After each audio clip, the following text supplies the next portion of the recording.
मानिसको जातै लोभी हुन्छ।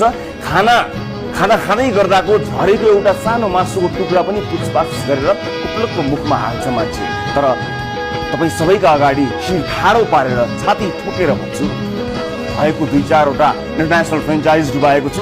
वर्षको $1,00,000 आउने एक्जिक्युटिभ जागिर छोडेको छु। सुविधा सम्पन्न गाडीहरू, संसारले लोभ गर्ने अमेरिकी जीवन, ग्रीन कार्ड, पासपोर्ट, यी सबै चिज, सामाजिक प्रतिष्ठा चटक्कै छोडेर अब देशमै केही गर्छु भन्ने अठोट लिएर आएको छु। केही वर्ष विदेशमा अल्झिएको हुँ, बाटो भेटेको छैन। तपाईँ भन्दा कम धुलीमाटी खेलेको छैन मैले यो देशको माटोमा। 14 वर्ष अमेरिका बसेर केही सिकेको छु र त्यो सबै देशका लागि लगाउन चाहन्छु। एक पेग दारू खाएर, एक प्लेट बिरयानी खाएर कसैको न्युज लेख्ने धेरैलाई चिन्दछु, तर ढुक्क हुनुहोस्, म कसैको भाग खोज्न आएको होइन। यो आकाश यति विशाल छ, यहाँ उड्ने चराहरूले एक अर्कासँग ठोकिएला भन्ने पीर मान्नै पर्दैन। म योभन्दा अलि ठुलै सोच बोकेर नेपाल आएको पनि जानकारी गराउन चाहन्छु र कसैसँग मलाई प्रतिस्पर्धा गर्नु पनि छैन। 14-15 वर्ष विदेश बस्दा ट्याक्सदेखि लिएर अन्य विभिन्न कामहरू मिलाउनु पर्छ। त्यसैले पासपोर्ट फ्याँकेर सिनेमामा जस्तो भावुक बनेर चटक्कै हिँड्न मिल्दैन। विगत 3 वर्षदेखि निरन्तर प्रयास गर्दैछु। त्यतिका धेरै क्रेडिट कार्डहरूका ऋणहरू, परिवारको खर्च व्यवस्थापन गर्न नसक्दा म फाइनेन्सियली पनि थला परेको छु। अर्काको देशको ऋण नतिरी मैले पासपोर्ट बुझाएर भाग्न मिल्दैन। सार्वजनिक जीवनमा मान्छे मेरा कुराहरू लुक्दैनन् र म लुकाउन पनि चाहन्न।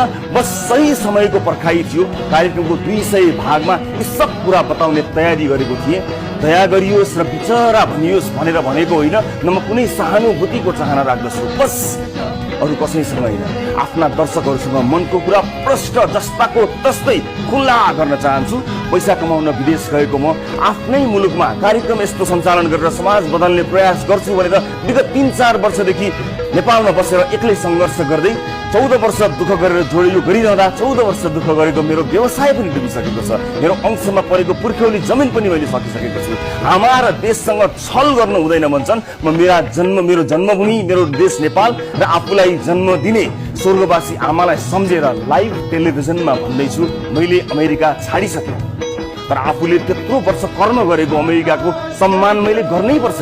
त्यसैले चाँडोभन्दा चाँडो पासपोर्ट बुझाउने क्रममा विगत 1 वर्षदेखि लागि परेको छु। 14 वर्षको भारी सजिलै बिसाउन नसकेकोमा कोसँग माफी माग्नु पर्ने हो थाहा छैन। तर मेरो दुर्भाग्य, आफ्नै देशमा बस्नु पनि भिजा र वर्क पर्मिट लिनुपर्ने रहेछ। त्यो लिएको छु। वर्क पर्मिट रिन्यू गर्ने बेला भइसकेको रहेछ। व्यस्तताले भुलेको छु। मेरो गल्ती यिनै हुन्। विदेशमा केही ज्ञान आर्जन गरेर आफ्नै देश फर्किसकेको र केही कागजी प्रक्रिया मिलाउँदै गर्दा पर्न गएको असुविधाप्रति म क्षमा चाहन्छु। यति सिम्पल कुरालाई बाघ नै मारे जसरी 3 हात उफ्रेर न्युज नबनाइदिनु भएको तपाईहरूले नबनाइदिनु भएको भए सबैलाई अझ सजिलो हुन्थ्यो र त्यो अपार तपाईहरूको क्षमता प्रदर्शन म बबुरोमाथि नगर्न पनि म फेरि विनम्र अनुरोध गर्न चाहन्छु। यो कार्यक्रमलाई प्रभाव पार्ने उद्देश्यले यसो गर्नुभएको हो भने मलाई माफ गर्नुहोला। यस्तो हुन सक्दैन। यो हिलो छ्याप्ने काम बन्द गरौँ, बरु सुशासन कायम गर्न र भ्रष्टाचार नियन्त्रण गर्न सहकार्य गरौँ न। त्यसो गरे कसो होला? आउनुहोस्।